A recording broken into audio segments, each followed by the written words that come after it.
Quick warning before we begin.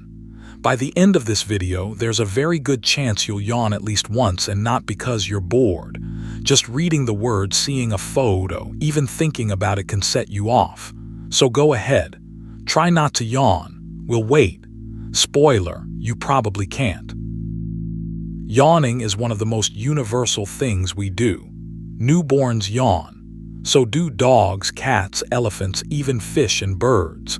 It's an ancient reflex, wired deep into the animal kingdom. But for something so common, it hides two genuine mysteries: what a yawn is actually for, and why on earth it spreads from one creature to another. Let's start with the yawn itself. It's a huge, slow inhale. Your jaw stretches wide, your lungs fill, and for a few seconds your whole body tenses. Most of us assume it just means we're tired or low on oxygen. But here's the twist. That classic oxygen idea has mostly been ruled out. Breathing extra oxygen doesn't make you yawn less. So if it isn't oxygen, what is it? One leading idea is surprisingly cool, literally. It's called the thermoregulatory theory, and it suggests that yawning helps cool down your brain. Your brain works best in a narrow temperature range. Push it too warm and performance slips. A yawn may be a tiny built-in radiator kicking in to bring things back down. Here's how it might work. That deep stretch of the jaw pumps blood through your face and skull. The big rush of cooler air you pull in passes over those blood vessels, almost like air over a car radiator. The result? Slightly cooler blood heading up to your brain. Studies have found people yawn more when their heads are warm and less when they're cool. There's a second clue in when we yawn most, right when we wake up and right before we sleep. Those are moments when your brain is shifting gears, changing its state of alertness. So yawning may also act like a reset button, a jolt that helps your brain transition from drowsy to awake or wind down for rest. Cooling and arousal working together. Okay, so a yawn may cool and reset your brain. That explains why you yawn, but it doesn't explain the strangest part at all. Why does my yawn make you yawn? Cooling is a private, personal thing. There's no physical reason your tired brain should care that the person across the room just opened their mouth. And yet, like clockwork, it does. Welcome to contagious yawning. It's astonishingly easy to trigger. Seeing someone yawn does it. Hearing a yawn does it. Reading about yawning does it, which is why I keep saying the word.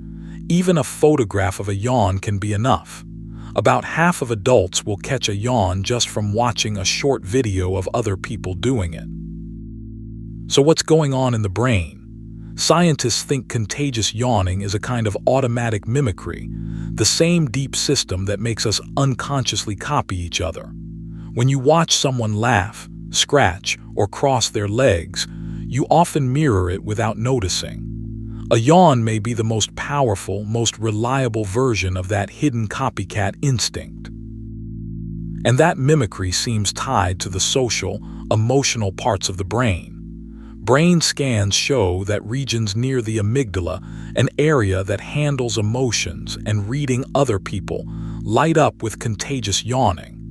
This hints at something lovely, that catching a yawn might be wrapped up in our ability to tune in to other minds. Which leads to the most popular idea of all, the empathy theory. The thinking goes that contagious yawning is a small, visible echo of empathy, our knack for slipping into someone else's shoes. And there's tempting evidence. People who score higher on empathy tests and who are better at imagining others' thoughts do tend to catch yawns a little more often. The most charming clue is about who you catch yawns from. Studies suggest yawns spread along the lines of closeness. You're most likely to catch a yawn from family, then friends, then acquaintances, and least of all from total strangers. The closer the bond, the more catching the yawn. It's as if the reflex travels along your social connections.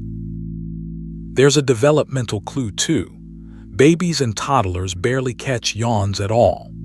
The behavior really switches on around age 4, right when children are blossoming into understanding that other people have their own feelings and thoughts. That timing lines up beautifully with the empathy story. Our yawns seem to become contagious just as we become deeply social. But here's where a good explainer has to be honest. The empathy theory is popular, not proven. Some careful studies have found that how easily you catch yawns barely budges with your empathy scores at all, and that it stays remarkably stable no matter your mood or how tired you are. So scientists genuinely aren't sure empathy is the real driver. Take autism, often cited as proof. Children on the autism spectrum do catch fewer yawns. For years, that was read as a sign of lower empathy. But newer work found something kinder. When those children are simply guided to look at the yawner's eyes, they catch yawns just as much as anyone. It may be about where we look, not how much we feel. And it isn't only a human quirk. Chimpanzees catch yawns from each other and catch them more from their own group than from strangers, just like us. Dogs have been seen yawning back at their owners. So this strange, sticky reflex seems woven into social animals across the tree of life. We're far from the only ones who share a yawn. So where does that leave us? A yawn is likely your brain's little cooling and reset trick. But when it leaps from one person to another, it becomes something bigger, a tiny thread of connection, an invisible signal passing between minds that somehow says, "I'm tuned into you," even if science is still working out exactly why. So did you do it? Did you yawn?